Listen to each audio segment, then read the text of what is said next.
there's proposals that are going on now. And, just so people know, this end zone celebration tutorial, all this stuff has to be agreed upon now that what the NFL is doing and what are they going to do with kickoffs and replay. So just to keep you up to speed on it, Mike's here to separate fact from fiction here. You talked to Dean Blandino, the head of officials, today. What's the big takeaway from that? Well, I wanted to get more clarification about how this new replay process is going to work, Dan, because they're getting rid of the sideline voting booth. They're trying to streamline it, make it more efficient. They're going to take a tablet out to the referee, which is a great bonus for Microsoft and its product placement because that bright blue tablet's going to be in the hands of the referee for every replay review. But the league office is now going to have final say. Previously, it was the referee with final say, with the league office talking to him and giving him guidance and making sure that he applies the right standard. Because a lot of times the referees look at that and they supply their own judgment instead of sticking to the 50 drunks in a bar, indisputable visual evidence standard. Now, someone in the league office is going to have final say. Dean Blandino is there with two other people on a game day because we know what happens at 1 p.m. Eastern. 10 games kick off. Everything's going on. You may have multiple reviews at the same time. But the league office is going to have final say. Blandino is going to be involved in as many of them as he can, and his job is going to be to make that decision based on the standard, indisputable visual evidence, whether or not the ruling on the field gets overturned. The goal is to get it done more quickly and ensure consistency because the referees have different views as to what is and isn't something that should be overturned. With the same guy doing it all the time, the idea is they're always going to make the right decision when it's time to do a replay review. I saw where Dan Snyder of Washington Redskins fame said that how about we do something with the kickoff where if you put it through the uprights, then the opposition has the ball at the 20, and if you don't make it through the uprights, it goes out to the 25. How's this being received? Well, look, anytime it's a team proposal, that means that for whatever reason there wasn't enough people on the competition committee to get behind it and make it a big deal. So, and it's a weird combination because you've got the competition committee, Dan, that spends weeks studying these potential changes, consults with the union, consults with the GM subcommittee, coaches subcommittee, and they come up with their proposals. But then any team can propose anything they want as long as they reduce it to writing and submit it before the deadline. So this thing seems a little gimmicky. I like the idea of creating an incentive to bang it out of the end zone if the goal is to have fewer kickoff returns. It makes sense. If you miss it, but it still goes out, it's one fewer kickoff return. So I could see where it would have some appeal. I just feel like there's a line that they don't want to cross where things seem a little bit too hokey and a little bit too goofy.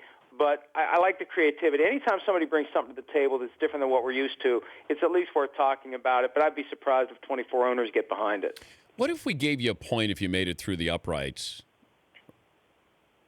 That was an idea that's been floated by, I think Justin Tucker's big on that because he could probably bang every kick that he tries through the uprights. But that's along the same lines. It's something that would be a fundamental change, and it does feel a little gimmicky, but it would give you reason to stick around and watch the kickoff because right now most of the kickoffs are, hey, it goes deep into the end zone, guy takes a knee, or it goes out of the end zone. If you can put it through there and you get a point for your team, then that definitely is something that would hold people's attention. But wouldn't that be weird to see a game get tied late with 5 seconds left and the game comes down to overtime or Justin Tucker kicking it through the uprights from his 35-yard line? Oh, I I'd love actually that. kind of like that. Oh, I love the drama attached to that. Now, you mentioned overtime, and I couldn't follow you. I was listening to your show, and I couldn't follow exactly what you were saying about your new overtime rule. So explain it.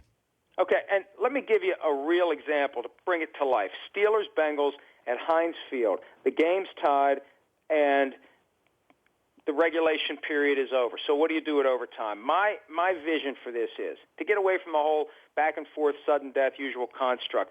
Borrow from soccer and hockey. Put the Steelers' offense and the Bengals' defense at one end of the field, the Bengals' offense and the Steelers' defense at the other end of the field, and go back and forth two-point conversions like a hockey or a soccer shootout. Do 3 times each with like a tight time frame so it's got kind of a fast-paced bang-bang feel to it, 20, 25 seconds between snaps. Each team does 3. That's 6 total snaps for overtime. If the game is still tied then, you just go one at a time like they do in a hockey or a soccer shootout once they've finished that basic shootout frame and until somebody's ahead and the game's over. So it could be 6 snaps, 8 snaps, 10 snaps if they're concerned about player health and safety, and that's why they're talking about shrinking overtime from 15 minutes to 10 minutes to get these games over with. That's a way to get it over with. I think it would be compelling. I think it would be must-see TV. Could you imagine a Cowboys-Packers game on a Sunday night going to overtime and having that happen to resolve it?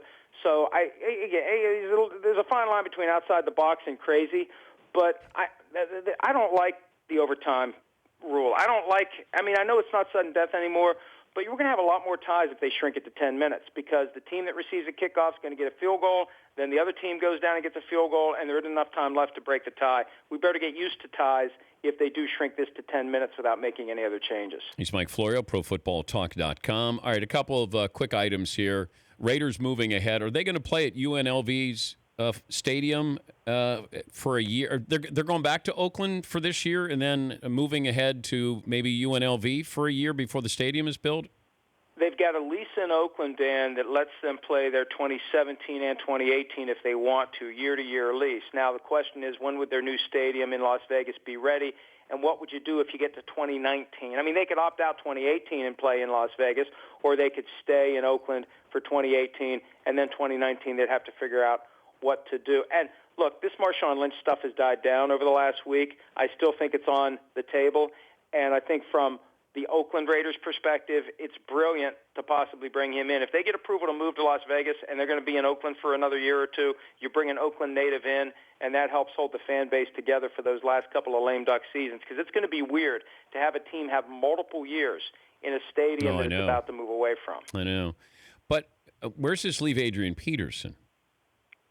Well, boy, I can only imagine what he's going through now after making $16, $17 million last year, due to make $18 million this year, and I think whatever's out there for him is a fraction of what he's used to making. I think teams are playing it smartly. He needs to come to grips with the fact that the money isn't going to be there. He needs to see what Eddie Lacy signs for. He needs to see what some of these other guys sign for before he realizes, you know what, I'm not going to get what I'm used to. And he may decide to just wait. And isn't that his best play? He doesn't like the off-season program. He told me last year that the grind of the off-season program is one of the reasons why he'd possibly retire sooner than he otherwise would. And you wait for somebody to get injured. Running backs get injured all the time. You get a high-profile running back on a successful team, blows out a knee in training camp, preseason, September, October. Here comes Adrian Peterson to the rescue. That may be his best move, and it definitely would give him more leverage if he's operating from that position where they need me because they've lost their starting running back. Colin Kaepernick is not employed now because why? Well, look, I think that his national anthem protest from last year is a big part of this. If he was Tom Brady, he would have a job. You know, anytime that you create a distraction, and coaches don't like distractions. They don't like anybody who's different. They want these guys to all be robots. They got enough to deal with 53 guys in the locker room. You start bringing in extra issues, it makes it harder to manage your team. Not that it's right or wrong, that's just the way it is. If you're a great player, they'll find a way to deal with it.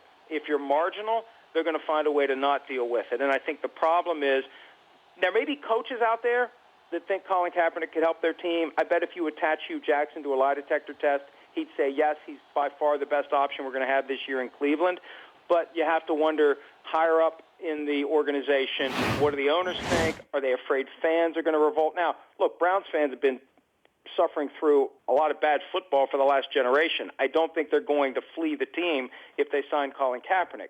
But it just may be basic political ideology differences where owners don't want this guy around because they think you should stand for the flag and they think that what he did was wrong, and simply because he plans to stand this year isn't enough to reset the clock to zero. So it has to be a factor. Look at some of the guys who are getting jobs.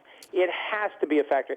16 touchdown passes and 4 interceptions last year for a team that otherwise was crap. How do you not at least bring him in, talk to him, let him run, let him throw, and then make a decision? The fact that it's been crickets for the last 16 days, I think, allows us to come to the conclusion that something fishy's going on.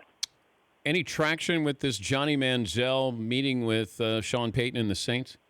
I think you got to read the tweets carefully from Ian Rappaport. It feels like it's an effort by someone, maybe the agent, and this is one of the benefits of having an agent, because the agent starts working the media to breathe life into something and make something seem more than maybe it is. It's one thing for Sean Payton to take an interest in Johnny Manziel. It's another thing for Sean Payton to be interested in hiring Johnny Manziel. So, again, you have an agent. He starts working the media. Things start bubbling up, and maybe somebody else takes a closer look at him, and that's really all the agent can do at this point. We've seen what happened in 2014, 2015. Every time he convinces somebody he's got his act together, it all falls apart again. And I can't think of a team out there that wants to be the team that becomes fooled the latest time by a guy who says all the right things and then shows up and never does any of the right things necessary to be successful. How long is Tony Romo going to still be a Cowboy? Well, this is the key, Dan. Everybody's going to Arizona this weekend for the league meetings, and I think Jerry Jones realized a few weeks ago that let's just play this out. And it's one thing for Bob McNair to be sitting in his office in Houston and Jerry Jones to be in his office and both guys staring at the phone, not wanting to be the guy who picks up the phone and makes the first phone call on a possible trade. But when they're rubbing elbows and hanging out and at meetings and they're around each other, it can come up more naturally. And I think Jones is hoping that somehow, some way, just through being in the same place for 3 or 4 days in Arizona, there's going to be just something. Come up with some kind of conditional draft pick for 2018 based upon how many snaps he takes, how successful the team is. You look at what he can do. If he's healthy, he's worth something, and I think that's why Jerry Jones initially decided to let him go, but then realized, I can maybe just wait a while and get something for him. But if nothing happens between now and Wednesday, I just think it's a matter of time before they cut him loose. The last item, how do you think it plays out with the Patriots going to the White House?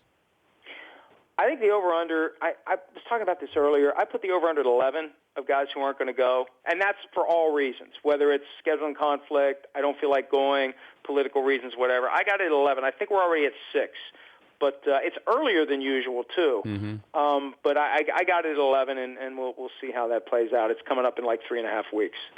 Well, I'm going to guess Brady will be there, Belichick will be there, and Robert Kraft will be there.